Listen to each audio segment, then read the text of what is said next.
Шаймұратұлы Жанайдар Мусин атындағы Көкшетау жоғары қазақ педагогикалық колледжінің математика теориялық негіздері және математиканы оқыту әдістемесі пәнінің жоғары санатты оқытушысымын. Бүгін бізде математиканың теориялық негіздері пәні бойынша жиындардың қиылысуы, бірігуі және олардың қасиеттері деген тақырыпты қарастырамыз. Тақырыпты оқытуда негізгі мақсат бұл жерде бастауыш сыныпта қарастырылатын жаңа негізгі ұғымдарды осы жиын теориясына негіздеу, соны жаңағы студенттердің осы туралы білімдерін қалыптастыру және практикалық дағдыларын қалыптастыру болып табылады. Алдымен мынадай бір мысалдан бастайық. А жиыны берілсін, қандай да бір оның элементтері 2, 4, 6, 8, 10 болсын. Екінші Б жиыны берілсін, оның элементтері 5, 6, 7, 8 болсын. Енді осы екі жиынға да тиісті ортақ элементтерден жаңа бір С жиыны құрастырайық. Сонда С жиыны, оның элементтері екі жиынға да тиісті ортақ элементтер бізде 6 және 8 деген элементтер. 6 және 8 екі жиында да бар. Ендеше С жиынында 6 және 8 деген элементтер болады. Жаңадан алынған С жиыны А және Б жиындарының қиылысуы деп аталады. Жалпы жиындардың қиылысуын, А және Б жиындарының қиылысуын бұлай жаза аламыз. А қиылысу Б. Мына ортаға тұрған белгі қиылысу белгісі болып табылады. Сонда біз С жиынының орнына басқаша бұлай деп жаза аламыз. А қиылысу Б тең болады 6, 8. Енді жиындардың қиылысуын ейлер дөңгелектер арқылы көрсетуге болады бейнелеп. Оны мынадай түрде көрсете аламыз. Мынау А жиыны болатын болса, екінші мынау Б жиыны. Сонда А және Б жиындарының қиылысу бөлігі екеуіне де ортақ бөлік, мынау штрихталған бөлік болады, боялған бөлік.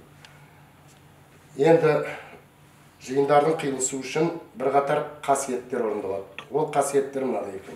Бірінші,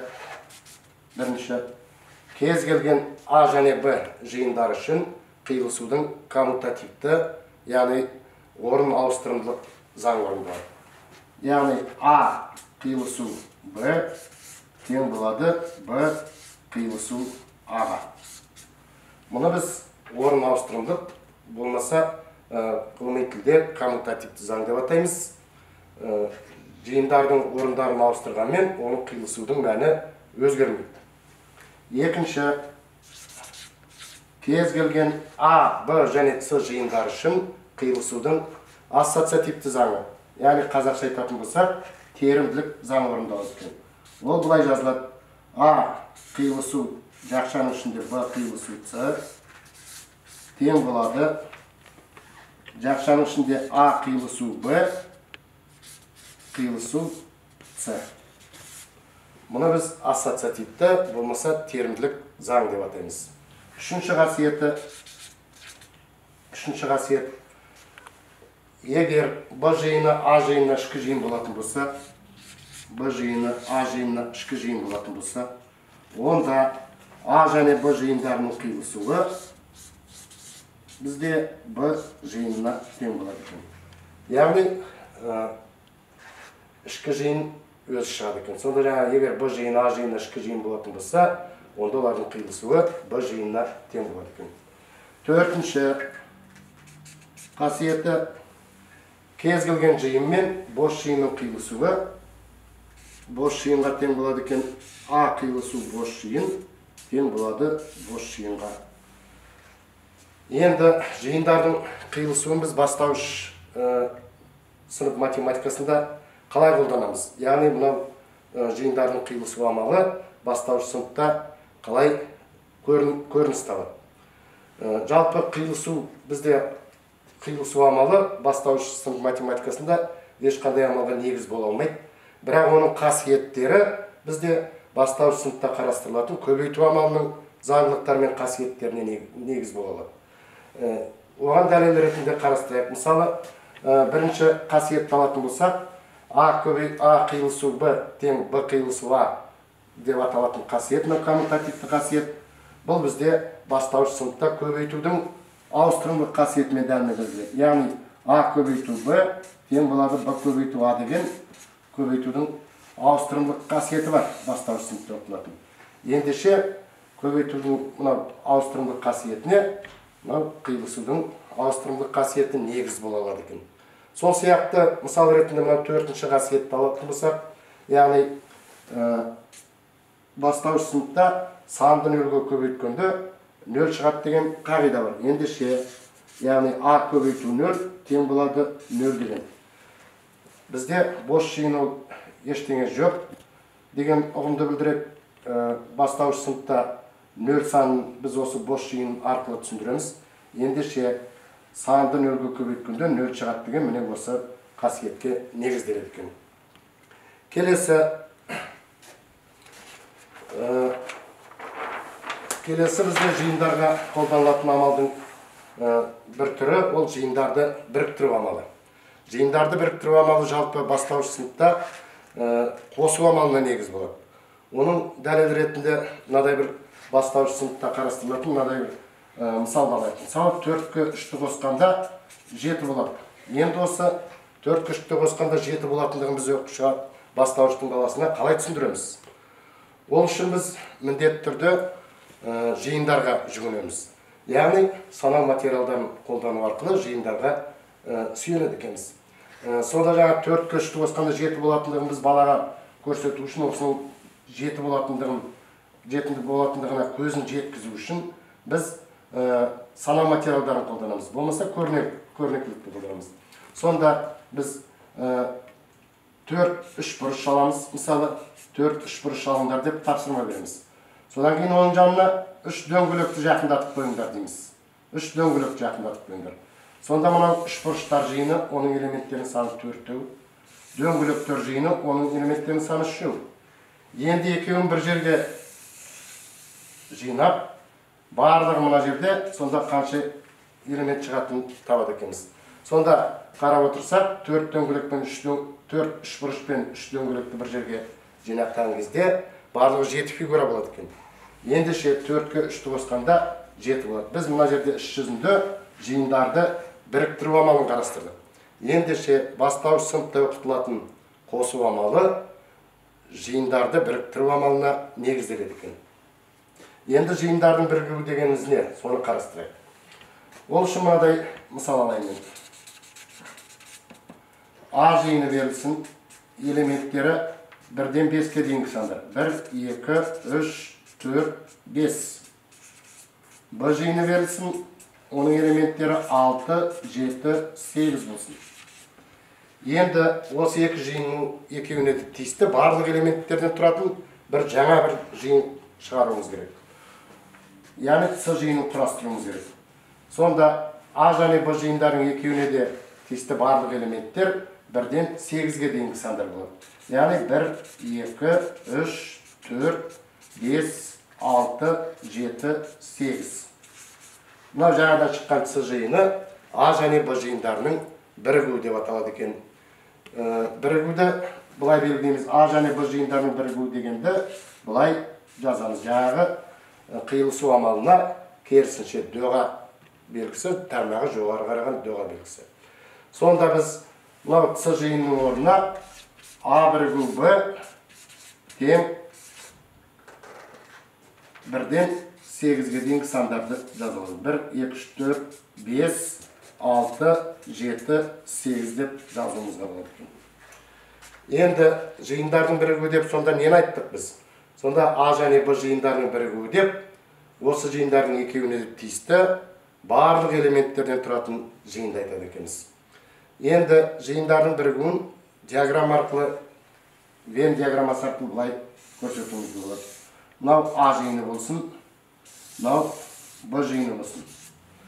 Сонда анықтама бойынша А және Б жиындарының бірігуі дегеніміз ол осы екі жиынның екеуіне де тиісті барлық элементтер. Ендеше мынау диаграмманы түгел штрихтап шығады екенбіз.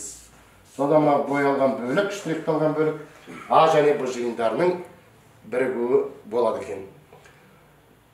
Енді бірігудің өзіне тән бірнеше қасиеттері бар. Сол қасиеттерді қарастырайық.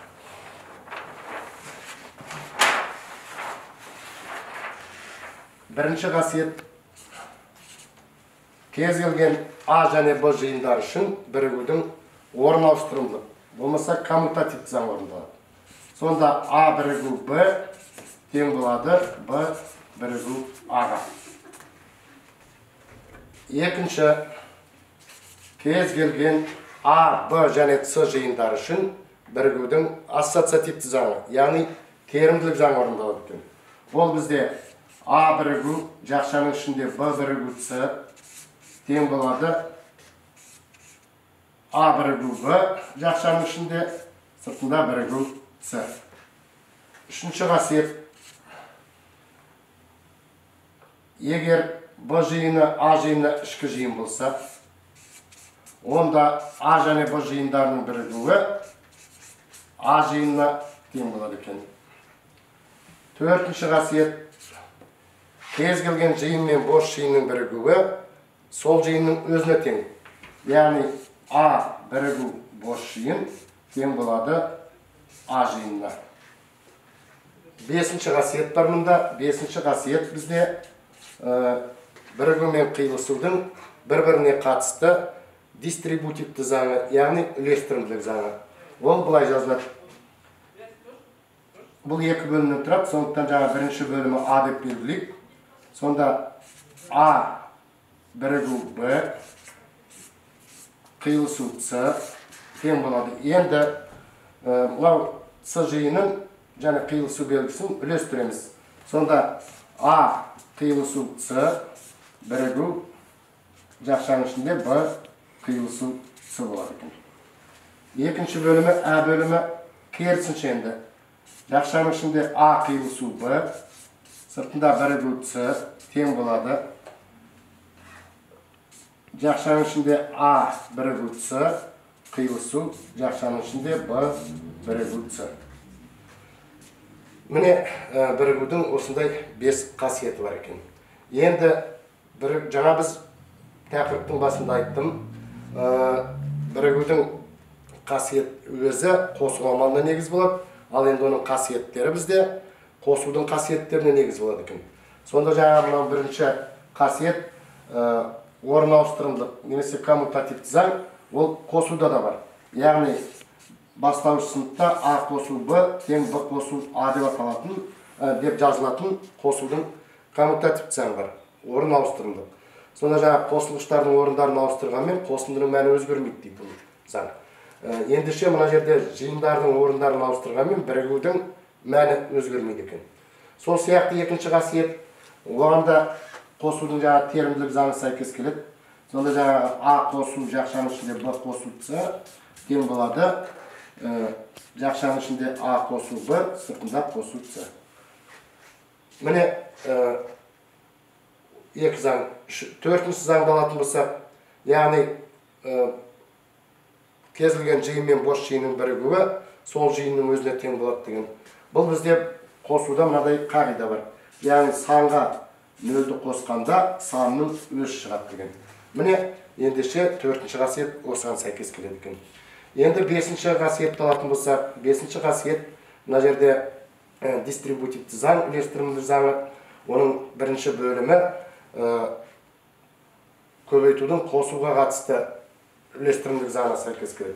Сонда жақшаның ішінде А қосу Б көбейту С тең болады.